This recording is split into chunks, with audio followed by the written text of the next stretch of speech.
not to say Trinity. Oh. But they don't have it, and Allah said, don't say it.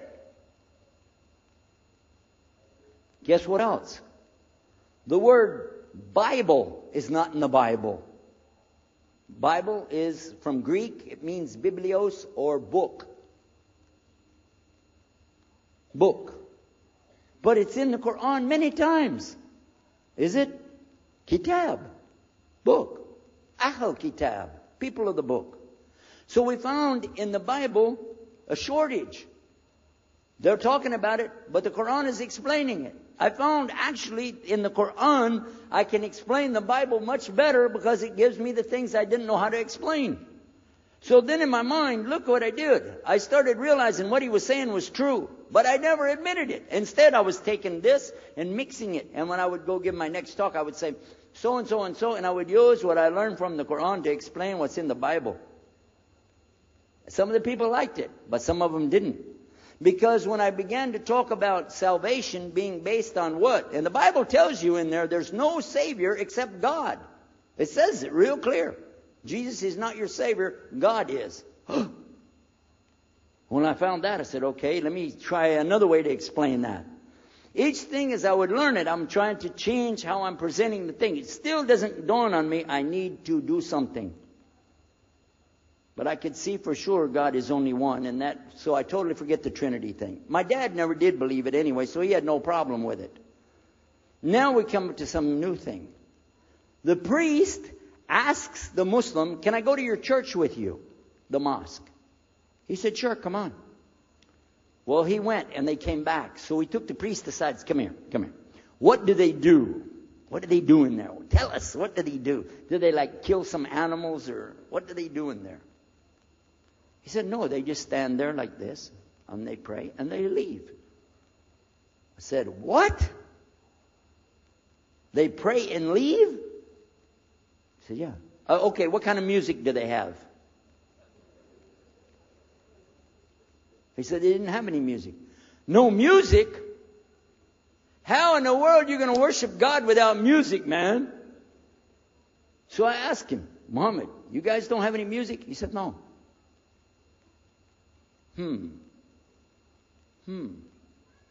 Now, I'm in the piano and organ business. I said, how many mosques are there in the world? He said, millions and millions and millions of them. And I said, none of them have a piano. He said, no. Any of them have an organ? He said, no. Oh, man, I can get rich. Just introduce some music to these guys, put it in there, bound to be. I said, do the Arabs have any music? He said, oh, Arabs have music. I said, boy, I got it figured out, boy. I can see my next $1 million coming right straight up at me, So then the priest asked again another time, he wanted to go back to the masjid again. He went, this is middle of July, 1991.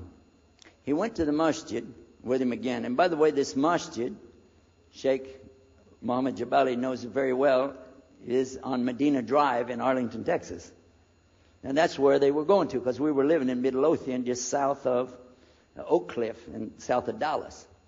So they didn't come back. All night we're waiting. What happened? Very late they came back. And when he came in, I looked. There's Muhammad. I recognize him. Who's the guy with him, though? He's wearing a white jalabiyah, white dress like this. Has a white pillbox cap on his head. And I looked at him and I said, Pete. His name was Father Peter Jacobs, but we're not, Catholic, so I don't have to call him Father. I said, Pete, did you become a Muslim? He said, Ashhadu an la ilaha illallah, Ashhadu Muhammad Rasulullah. I said, oh my God.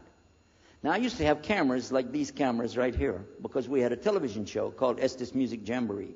So I got one of our cameras out, opened it up, set it all up on the tripod, and I was going to interview him.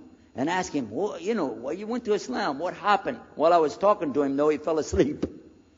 So it was still in my mind, and I was thinking, what am I going to do? This is too amazing. Now, here I'm preaching to the people, and I'm trying to change what I'm saying. And here's a priest, just became a Muslim. My father's saying it's a good deal. It sounds all right to him. And I don't know what to do. So I decided I'll talk, make mashura. I talked to my wife. We have an apartment upstairs. We were in our apartment up there, and I'm telling her, oh, you know, a priest became a Muslim today. What is that? And can you imagine what they were saying about the Quran and saying about this and so and so? All of a sudden, she said, I want to get a divorce.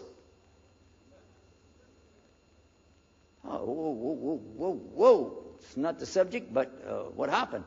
She said, no, all this talking about religion and talking about Islam, and so I can see. I said, oh, no. No problem here. No problem. I said, you thought no, I was just observing somebody else. No, I'm not interested. Trust me. I don't want to be with those Muslims. Last thing I want to do is be with a Muslim. No way. Just put your mind at ease. She said, I need a divorce. I said, where are we going with this again? What's the problem with that? What happened? She said, a Muslim can't be married to a Christian. I said, what? No, wait a minute. Hold on. I don't look at me. I'm telling you, I swear I don't want to be a Muslim. Okay? And even if I did, don't you remember what he said? A Muslim man could be married to a Christian woman. It's not a problem. But I'm not saying I won't do. I'm just saying it's not a problem. She said, that is the problem. A Muslim woman can't be married to a Christian man. I want to be a Muslim, so I need a divorce.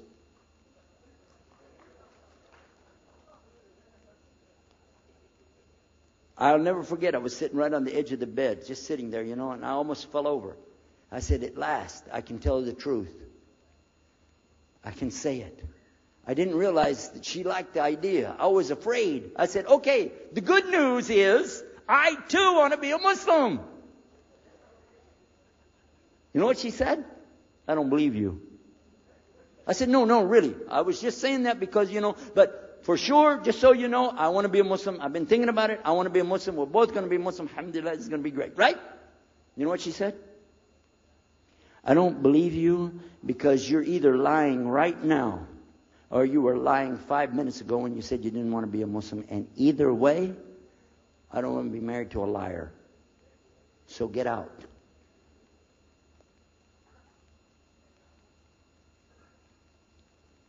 So I started leaving. I'm walking down the stairs of the apartment. I'm down to my father's part. I said, wait a minute. Where am I going to go? This is my father's house. I just got thrown off of my own property. What happened here? So I went to get to Muhammad and I woke him up. I said, come, you and me, we got to talk. Come with me.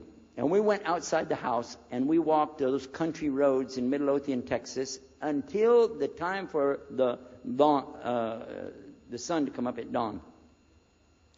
And all that time I talked to him about what's it like to be a Muslim, how do you have to believe, what do you have to do. Let me hear all of it now. And no more playing a game. I'm not debating, I just want to know. Just tell me. Just tell me what's Islam. I need to know what I need to do. And he told me everything and I realized this is it. I got to make a decision. This is a big deal, though. And he told me, okay, this is up to you. You have to go make a choice for yourself. I can't help you. I said, oh, my God. So when he was praying Fajr, I decided, I've been watching this man praying this direction with his head on the ground. It's so beautiful to see a man humble himself, put his head on the ground to the Rabbil Alameen. I said, oh, my God, let me try that. So I sneaked off somewhere where nobody could see me. Illallah. And then I found a place, a board there, and I bowed down on the ground and I put my head down on the ground on that board there. And by the way, I'm pretty good at speaking, especially in prayers. I used to make so long a prayer, they wouldn't let me say the prayer at Thanksgiving because the food would be cold. Okay? But I put my head on the ground and only these words came, no more words, just this. Oh God, guide me. That's it. And I was thinking, well, I got to say more than that. Nothing. Oh God, if you're there, guide me. That's it.